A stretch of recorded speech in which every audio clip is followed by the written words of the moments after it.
I was taken to hospital and kind of revealed that I had severed all my flexor tendons, broke my scaphoid. I also lost one of my arteries as well to my hand. This has happened on the Sunday night. I woke up on Tuesday. I had the privilege of doing a bike fit on Amelia the other day, and we were chatting a little bit about her wrist injury that happened to her in the Women's Tour of Norway. And really the conversation just grew arms and legs. I just asked her how the injury itself really had an impact on her hand, and the story that came off the back of it was really mind-blowing, and she's given me permission to share it with you on my channel. And I just really think it's a very inspiring story that I really just want to share with you guys. And yeah, I'm just going to shut up and let you watch it because it's a really great story. So yeah, what happened to your wrist then? So it was June 2025. Yeah. And I was racing the Tour of Norway, and we were the second stage. And yeah, thankfully I can't remember the crash, but I know there was a crash, and basically someone came from my left, and I fell down into their bike. Yeah. And yeah, so I was taken to hospital and kind of revealed that I had severed all my flexor tendons, my median nerve. Yeah. Broke my scaphoid. I also lost one of my arteries as well to my hand. So I had reconstructive surgery of my left hand and wrist, and it was the prognosis wasn't great. It was well, you're hopefully gonna have feeling one day, because I had a nerve donation as well. And from your own arm? Yeah, so they took a nerve from here, put it into my wrist, and then they sewed, sinewed the scent. Actually, can we do this again? I'm not speaking very well. No, it's all right. They reattached the tendons, and then you can slow down as well if you want. Actually, it's quite warm, isn't it? Yeah. Can I actually just do it again? They don't really know how to what do people want to really know? Just what happened? It's your story, so just tell it how you want to tell it. I don't know how much, because basically, the crash wasn't my fault at all. The crash, a girl just fucking went into me. But I don't want to put it on the internet Well, it's not. I mean, you're not blaming. It's just it's a race, it's right? What happened? Because the thing is, for all anyone knows, she might have been trying to avoid a wheel that was Yeah, I don't know. And so it's one of these things. It's hard. I mean, there is you said there's footage online of it. Yeah, it was on YouTube. That's how because I was frick, what happened? Yeah, because you're so basically. And then I saw it on YouTube, and my parents, they had been watching it on TV, and then been oh, I've seen that Alba girl crash, and they didn't know it was me, and then they saw the results. Oh, Amelia's DNF'd, it must be her. They then phoned my team manager, and they're oh, she's okay, but obviously you're not going to expand and tell someone's parents, oh, it's really not looking good. Yeah. But yeah, it was in that evening that after I'd had my first set of surgery, that they knew they had to come to Norway. And it's funny, my dad's oh, I'll be coming to Oslo right away. I'm Dad, I'm not in Oslo, I'm in Stavanger. Because who even knows where that is? These race trips are in the middle of nowhere. Yeah. So, but yeah, it's kind of sad. But I was Dad, you need to come before I'm up for my second surgery. So you better get here really soon. The second surgery ended up being 11 hours long. Whoa. So he had been there for a long time waiting. And that's when I was starting to understand how bad it was. This has happened on the Sunday night. And I hadn't had, I woke up on Tuesday, and I had just been in and out of surgery that entire time. But just I guess the kind of prerequisite to this is the first thing really is you wake up in hospital, you've got no idea what's happened, even though you didn't even hit your head. Yeah, I don't think I hit, or at least, in this situation, there are just bigger issues. I had I remember going into full body scans, in and out, and my head was fine. Mm-hmm. But yeah, they were mostly just worried about the loss of blood and getting it seen really fast. So the first night, I had an investigation surgery to see what tendons, what nerves, what's actually happened here. And then from there, they were able to diagnose me to perform the second surgery. But it was really strange. Obviously I didn't understand really what was going on. Yeah. So the next morning they came in with a little pin, and they were pricking my fingers, these doctors. And I just thought, oh, they're just seeing if I'm still numb from surgery. This is really weird and funny. But no, they were seeing what nerve I had lost. Right, okay. But I just didn't understand. I was just They're just like, can you feel it? I'm like, no, but almost like giggling, you know, because Yeah. you're trying to make the whole situation less serious. So, yeah, and then I was in Norway for like 10 days after in hospital, just starting rehab, looking after me. And then I did come down with like infection as well when I was there, just because. What? So there was like an infection in the Yeah, wound? like, it was like when you crash onto tarmac, on the road. And even though they'd cleaned it out for so many hours, it's almost always, impossible. yeah. So then I had to like recover from that. And then I went back home to Bangor to kind of like recover for the summer. So how long did that take to go from like, how long after the accident were you before you got home? I was in hospital for 11 days. Fucking hell. Yeah. Yeah. And then, because obviously I'd like travelled from Edinburgh, so like that's where I was at uni.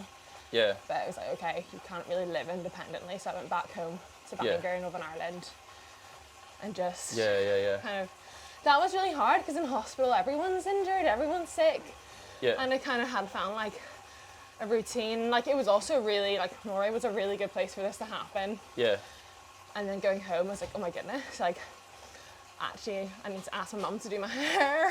can't cook, I can't do all these things that I just, on my independence, and also couldn't ride my bike. So yeah. I mean, that, I guess you go from being like a world-class athlete to literally having your parents help you survive. Yeah, and not knowing I think that's the scary thing, you know, if you break a collarbone or something, you know you're gonna probably be able to ride your bike again. Yeah. You know there's like 6 to 10 weeks. But this, they're like, it really just depends on how your tendons heal. Because the thing with tendons is that scar tissue forms and then they never gain that strength back or elasticity. Yeah. And obviously having severed all of them, it was very unlikely that I was going to be able to move individual fingers because the scar tissue instantly just like grabs them all and then you lose full function. But honestly, like in Norway, they were so good. From like the second day after my surgery, they had me like just doing tiny movements and had an alarm on my phone every hour to perform. Move your hand. Yeah. Yeah, and I say move my hand, I mean like I was doing this. Like it wasn't even, but it's amazing. Like just slowly over time, it starts to come back, and it's like a really rewarding process as well. And like even for the sensory nerves as well, so much of it is like almost holistic.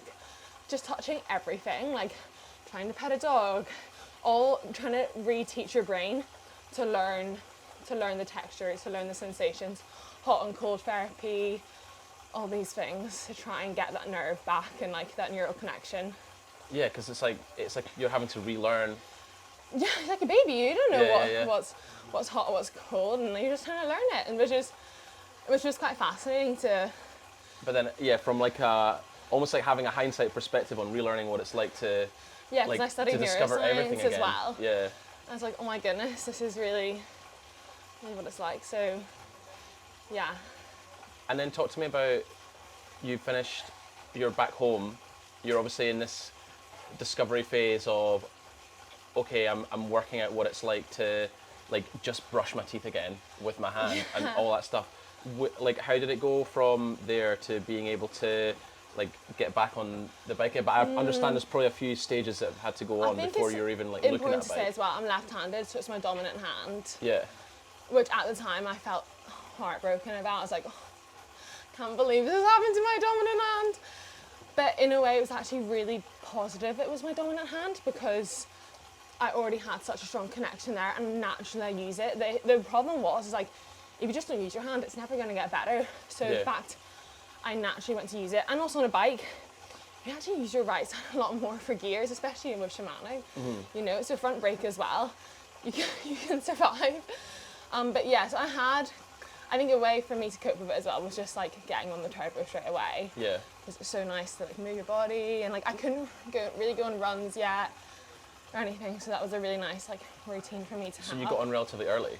Oh, like the second day I got back from the hospital, I did like half an hour. Really? And just like rebuilt back. Was it not pumping in your hand, or I had like a bike stand that we put here, and I would like rest my hand, and I was just worried about getting sweaty, but like the fan like directly there. Yeah. So it was actually, it worked out pretty well. Yeah. And especially when you're injured, you just feel so like lost in what to do. Like, I'm like, oh, I can't even make my breakfast, but like, I can do 3 hours on Zwift, you know, like that sense of reward. Yeah. So yeah, so I started that, but obviously just on Zwift it was good. I didn't need to use my gears. I just had it set to like automatically change. Yeah. And there wasn't really a time scale of getting back on the bike. We're like having a really hard appointment with my occupational therapist early on, and she's like, you know, you should like reassess your hobby. And I'm like, this is not my hobby, you know. This is like my life. This is my life. Like, I had European champs coming up. I had Tour of Britain that week, and like things I'd worked like really hard to get to. And I'm just accepting like these things just aren't gonna happen, and trying to communicate that with like non-sport specialists as well. They just like struggle to understand. Yeah, but then in a way I kind of was like, oh, actually, you know what, these things don't really matter. Like, what matters most is like me being able to drive, to cook, to chop food, and like to live independently. So that kind of shifted at the start. I was like, oh, just need to get back on the bike. And then I was like, oh, actually the comeback here is being able to live independently and going back to uni in September, and like being able to shake someone's hand. That's actually like the really important things. I think for me, like when you go through like hard things in your life, and like you wake up from that initial, you know, you're so like in this situation, you're back from hospital, and you're like, fuck.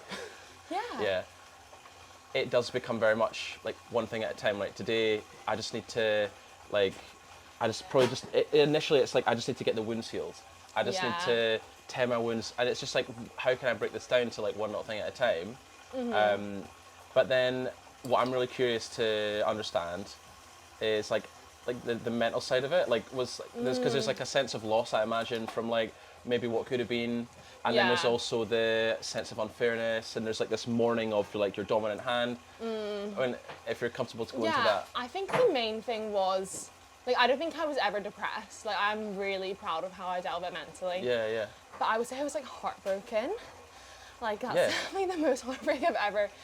And it was the mourning. It was like, okay, I'm mourning the loss of like my independence, and I think the thing that I struggle with like still today is like, I will not be able to ever leave the house free of a sleeve. Yeah. You know, I will always wear my sleeve, and like the luxury of just walking outside. I just. Yeah. Having to worry. But I have gotten used to it, and it is like such a small. And just so people understand, like that's to stop UV. Yeah, UV rays, but also just the impacting compression the as scar. well. Yeah, so Right. the surgery I received is called a PIAP flap. So they had to rebuild this part of my wrist. So they needed to get like some flesh or skin. So they took this part of my arm and flapped it onto my wrist.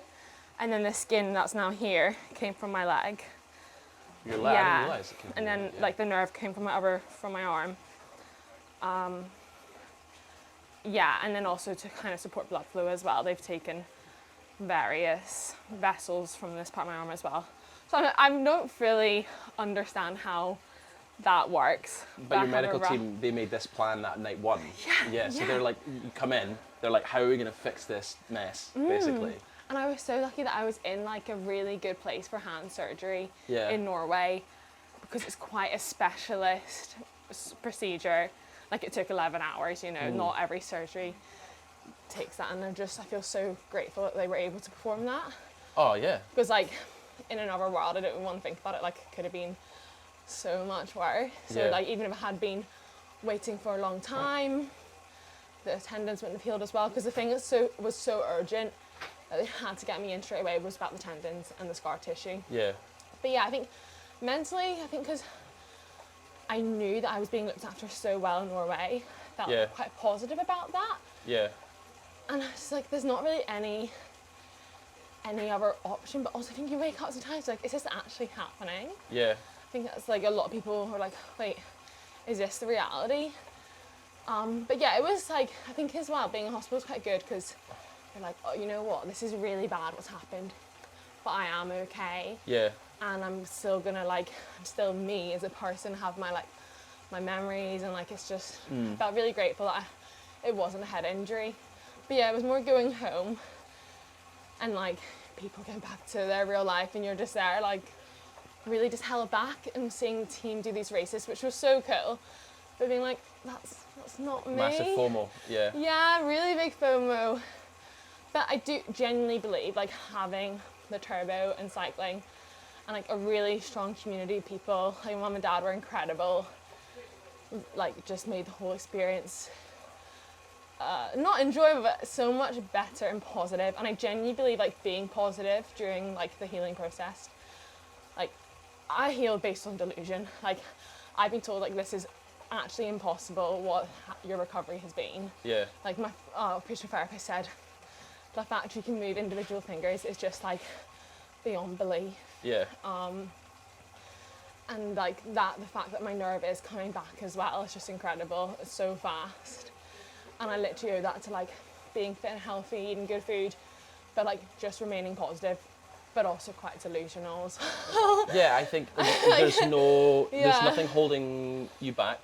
Like it's almost like that, like the blind optimism in a way, but it does go to show like with a little bit of a belief, like what you can achieve. Yeah, and then I think after that, I was like, oh my gosh, I'm gonna like do all these things in my day now, and like I was so excited about everything, and I still am. Like I'm still. Well, when things start to heal and get a little bit more, it's almost like that. I mean, you talked about mourning. You go through this initial phase of like being down, and then you kind of you mentioned almost like that bargaining stage where like, oh, what if this hadn't happened, or like the kind of the heartbreaking things. And then, I like, tried not to be angry. Yeah. That was something I don't want to know who was involved in my crash. I don't want to know their names, and that's something I like really, like feel really close. Like I never want to know. Yeah. Because just being angry is not going to make anything better. No, 100%. And I feel like that's something I try to avoid. And actually, almost what happened to me, I'm like, what is the point in being angry in life as well? You know, Yeah, like.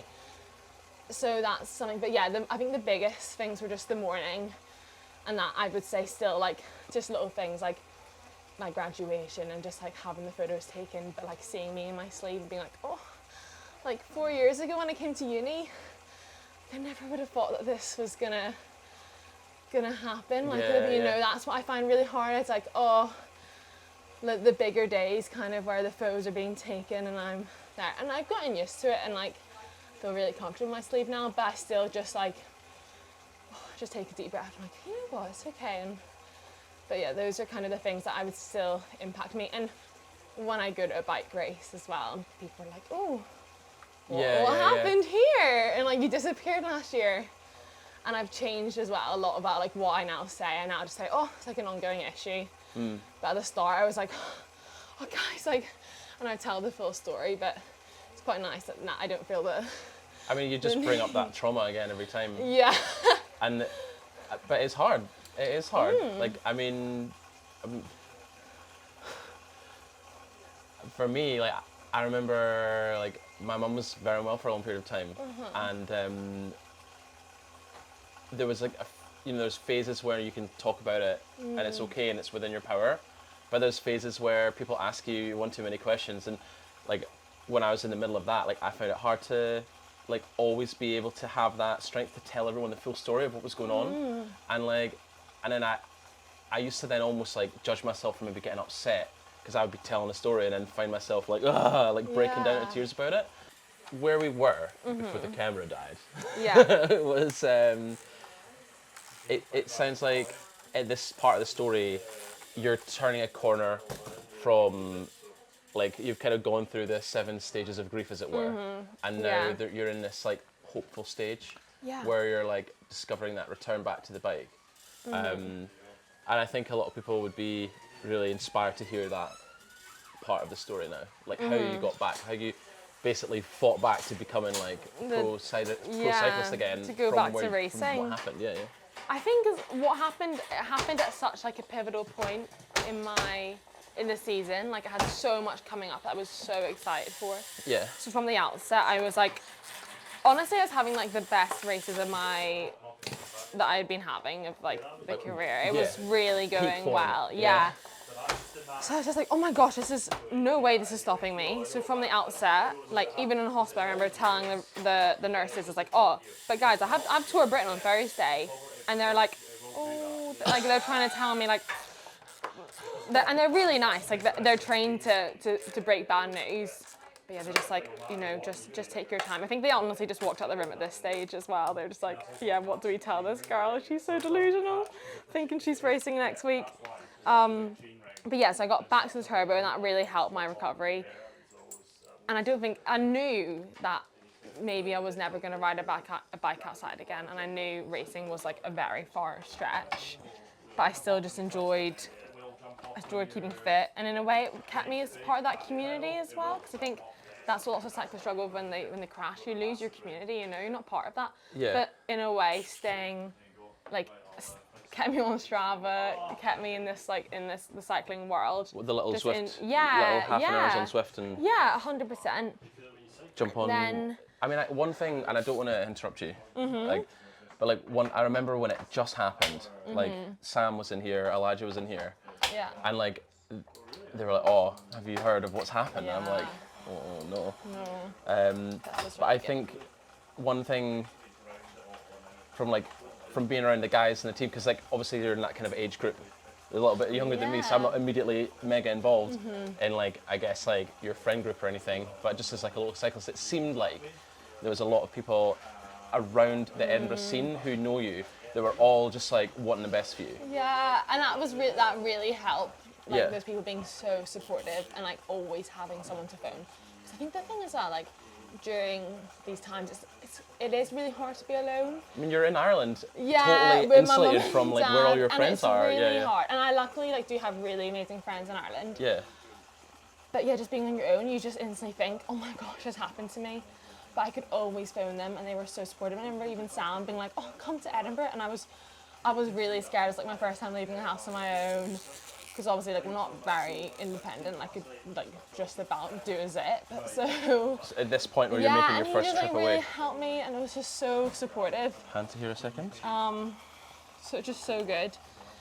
But yeah, so got on the turbo, and I kind of accepted this might be for a while. But yeah, my recovery kind of was like exceeded expectations really from the outset. Yeah. And my mum, she has like a mountain bike, and all the stuff is on the right hand side. They have no gears or anything. Yeah. And I was like, I remember being on the turbo when I would do this with my hands. Oh, Dad, like, look, I can do it, like I can hold on.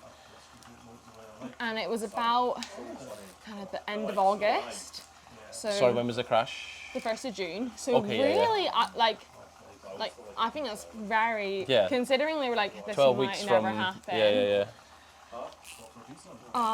So yeah, I got on my mum's mountain bike, and I remember just being like, even just looking at the bike was a bit scary in a way. Like, Is this outside? yeah, Sorry. she's outside. So you're on your mum's Yeah. And I remember civilian mountain bike. I remember just like cycling to like the nearest shop with my dad, and like I was quite scared. Yeah. But it was still like the sense. I remember like feeling the wind Yeah. and that sense of freedom that I hadn't had in so long. Yeah. I was like, oh, it's so good. And I think that's what you forget is like what it feels like to be on a bike and to be traveling at speed, because like walking on the street, you don't experience that, and it was just so lovely. So yeah, I did that for a few weeks, just like on that bike and figuring it out and like traveling at speed again. Yeah. And then I went onto my old bike Yeah. at home, and I think everyone always says, okay, I probably went back too early, because I really could only use my right hand. So I just like went on flats, so didn't need to like ever like fully brake or change my front mech. What part of the timescale was that? Sorry. This was like very end of August. Oh, so you went from. I went quite fast. Yeah. I think I was just so excited. Yeah. What were your parents saying at this point? Well, yeah, it's hard because so many people were like, they were nervous. And my dad now, actually maybe have it in my pocket, he cycled from our home to Istanbul a few years ago, and he cycled through Italy. Yeah. And he met, and we're not religious or anything, but he went to like the patron saint of cycling. And after this happened to me, he like says, if I do not cycle this, like he'll be so cross. And it's called the Monica del Gazzello. and it's apparently like the patron saint of cycling in Italy. Oh, really? Oh, that's nice. And I think for him, like he's not religious, but he's just like anything to just think like Yeah. she's okay. It's like a touching... Yeah. Which is a bit, it's really not like, But it's nice to be sentimental, though. yeah, but I think for him it's just like, they do really worry. I mean, they could have done like a lightweight alloy version of it, though, because it's like a bit of weight in it. It's definitely not going to help you up the climbs, but... I know, but for them, they just know, okay, like, she's gonna be safe. Yeah. But they do, I think they worry like quite a lot. But they also, everyone just wants their child to be happy, and like they wanted 100%. me to go back to uni. You know, I was 21, and I was going to my family at uni. They're just like, we know you're happy in Edinburgh being independent. Like that's all we want for you. Yeah. And yeah, I think that was another big thing. Is like, okay, am I able to go back to university because I'm going to be living independently, typing, writing. Yeah. And those are things like I wasn't, like writing was like the end goal. But yeah, I did come back, and I remember like having like my first like disability meeting with the school. Yeah. But and that was hard as well because I never thought, like no one thinks it's going to happen to them, but I never thought I was going to be seen as like disabled. Yeah. And like having that as a label now, it's completely fine. But yeah, that just was like a bit of a shock, being like, oh my gosh, this is me, and these are like the adjustments that are going to have to be made. Yeah. But yeah, they were really great. But it was really tough coming back because I was also seeing a lot of people for the first time and explaining it all over again. Yeah. And like I hadn't known my life in Edinburgh with this injury. Yeah. You know, I'd gone home and recovered there, so I associate this arm with my life in Bangor now. Yeah, yeah, But yeah. Edinburgh was me being independent at university, Going on, having a good going on time. your own. Yeah. Yeah. And suddenly that wasn't me anymore as a different person. And it took a few months, but I kind of settled back into it. And like, also it was amazing how like every week I was getting better at typing. Yeah. Like starting to be able to do my signature. Yeah, it's like And, each little like, thing's like a mini yeah. win. Yeah, yeah. And like, I think people, like you need to be able to sign things in life. Like it's important. So I was like, oh, okay, good, I'll be fine. I can write a signature. Doing the shopping, doing the cooking, and like slowly life started to feel really normal again. But also I think you do just adjust to the new normal. Yeah, oh, 100%. You know, I'm yeah, just yeah. now like, I'm accustomed to everything taking 10% longer. People will be like, oh, I don't know how you can cope. And you're like, well, I'm just like doing what I have to I've do. forgotten. Yeah. What is it like to tie your shoelaces really fast? I don't know. Yeah. But you adjust and like, yeah, now it's the new norm. But I was super lucky to come back and to be able to cycle because I also hadn't known my life in Edinburgh without the cycling community. Yeah. But by September I was able to go and ride with them, and I remember like my first grip ride Yeah. with the guys, and like we slowly worked up, and they were so Yeah. nice, like all the potholes, everything. Hello. Yeah. Just come in, and I will get you a pump. Like it's more like the return to like life in general, and then the bike, because because you're in a stage where, I mean, you've left your parents' home. Mm-hmm. I'm imagining you're not fully recovered, but you're at a level where you feel you're okay. Yeah. So I want to know like where you were at that point, and I want to know like how you went from there to being like To ready to rip racing. again. I think, yeah, it happened faster than expected, but like it does take a lot of time. Yeah. And there's so many different elements to riding a bike that I think people forget about, even like driving out and just like braking and changing gears. But yeah, I came back to Edinburgh and everyone was super supportive. Didn't ride on my own, but people were like happy to go with me and just like really generous about potholes, and I think everyone's a bit nervous around me and very cautious. Like wrap you up in cotton wool. Yeah, I remember person out on camera. And I kept like taking my hand off the handlebar when I like went over a bump because it was like quite sore, Yeah. and like nearly crashing in Musselburgh. I was like, oh gosh, and it was like, okay, maybe you can take a bit more time to fully come back. But Yeah. I was like lucky, it all went really well. Everyone was like great. And I remember like doing my first ride. Also like I was a bit scared to ride in a group though, because like Yeah. being back in that environment. Having to trust other people with something that's like Yeah. so. I know, but we did a big Tala ride at the end of Yeah, September, and it was so good. And just like having that sense of freedom back and just like being with your friends. Wait, so September, so it's happened in it June and happened this is now really September fast. and you've done like 100-miler. Yeah, well, if you can ride your bike, you can ride your bike. You know, Yeah, that's yeah, how yeah. I saw it. I was like, if I can ride to the shop, like I can ride to the borders. I can do this, and like the motivation is also very high. Yeah. So yeah, and then over winter, kind of that was a bit harder because it was my first winter deal like with this injury, Yeah. and obviously in the cold the hand doesn't really work as well. And I kind of had a rule: if it was like below 6 degrees, I just like wasn't going to go can't. out. Yeah, yeah, Because yeah. it wasn't worth it, and like the hand would just go numb. So I just did a lot of turbo, but hopefully at the weekends when I wasn't at uni, I would try to get out and the weather was good. And I just like kept on improving. Yeah. And even I can like start to feel my gears a little bit more and getting better at braking, better changing, like more comfortable in a bunch. And then it was Cycling Ireland that invited me to their training camp in December in Calp. And that was like my first time traveling again, like kind of being in like, not a race environment, but like a team environment. Yeah. And it was like super positive, really great, and everyone was like really supportive. But I realized it was quite hard explaining my injury to other athletes, because it's totally fine like explaining to someone's parent what happened to me, because that's not going to affect their life, but actually explaining it to other cyclists, I was quite cautious. I don't really want to like make people scared of riding their bikes, you know, like it isn't necessarily like a great story to share to other riders. Yeah.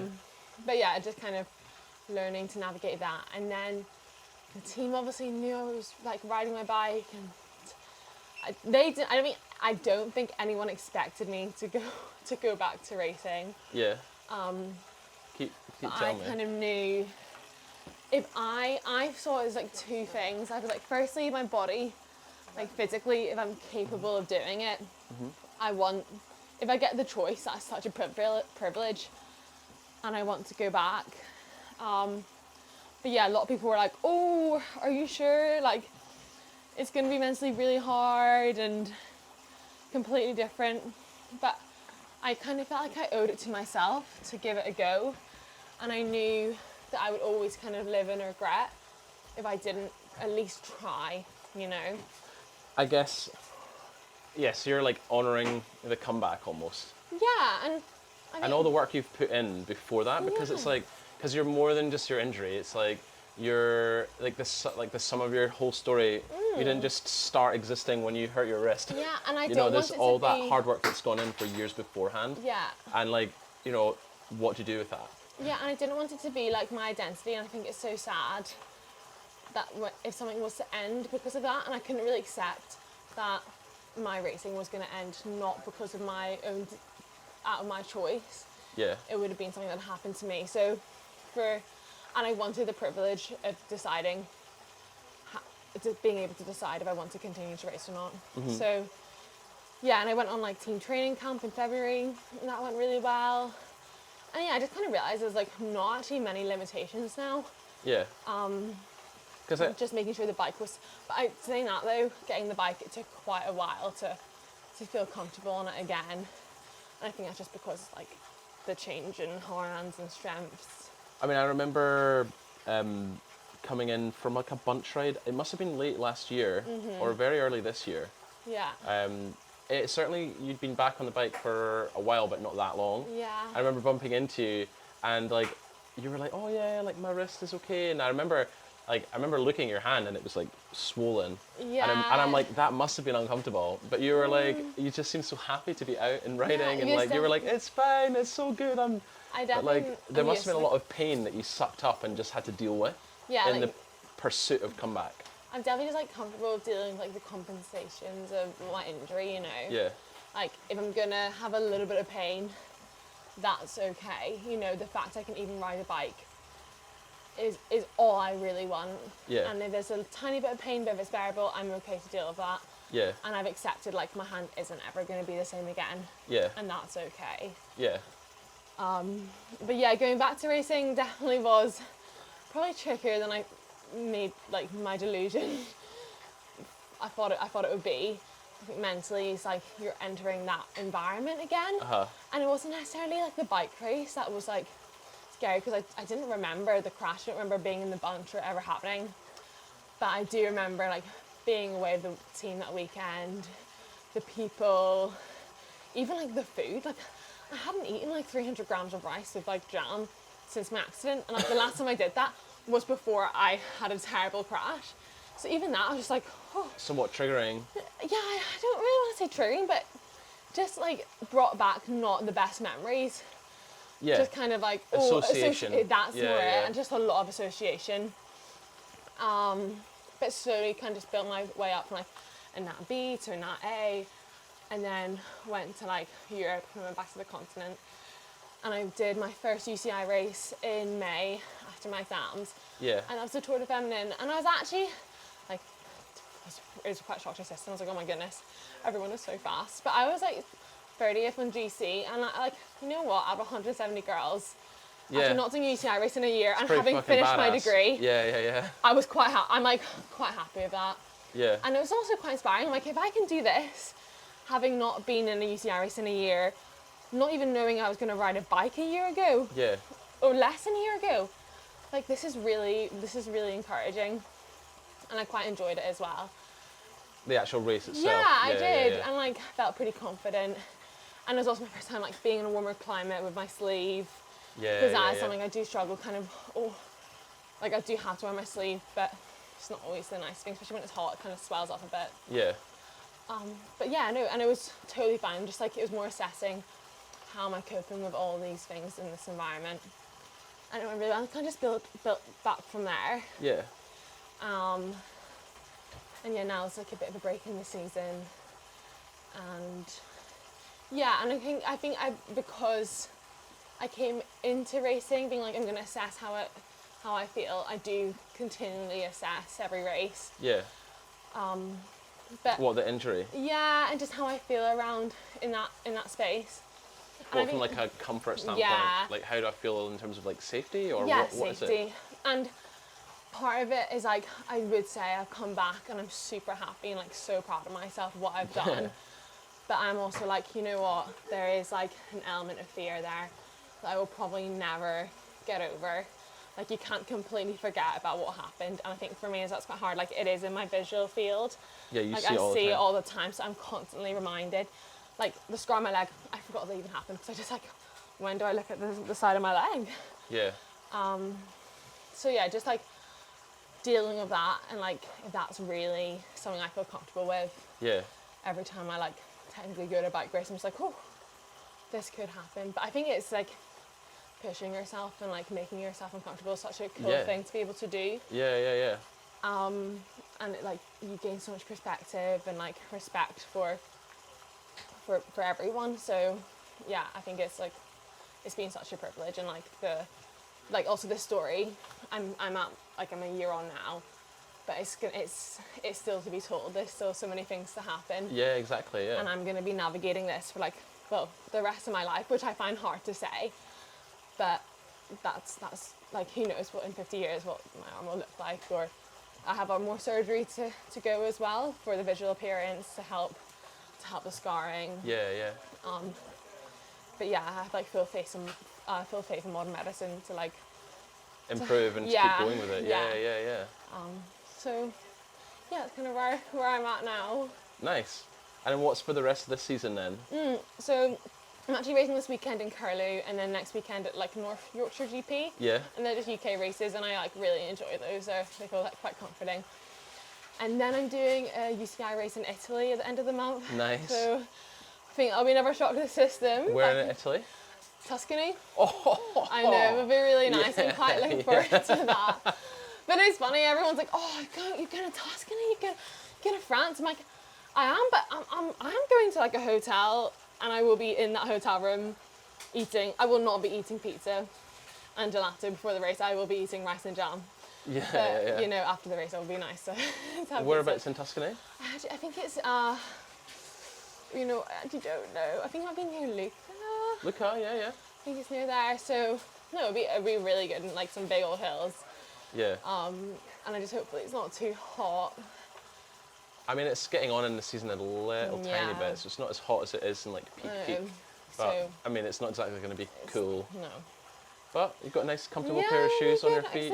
Exactly. Hoping the feet stay up. So that's what it's looking like. And then I haven't fully looked at September yet, but I'm sure there's some like really good races in there. Good. So I mean, it's just, it seems like there's an element, and I'm not taking anything away, but there's an element of normality returning to like the racing, it seems, which is actually, I really hope, quite a nice. good thing. Every Yeah. race feels more normal. Yeah. And it's still super early days. Like I've actually only done 6 races abroad at the UCI level. Yeah.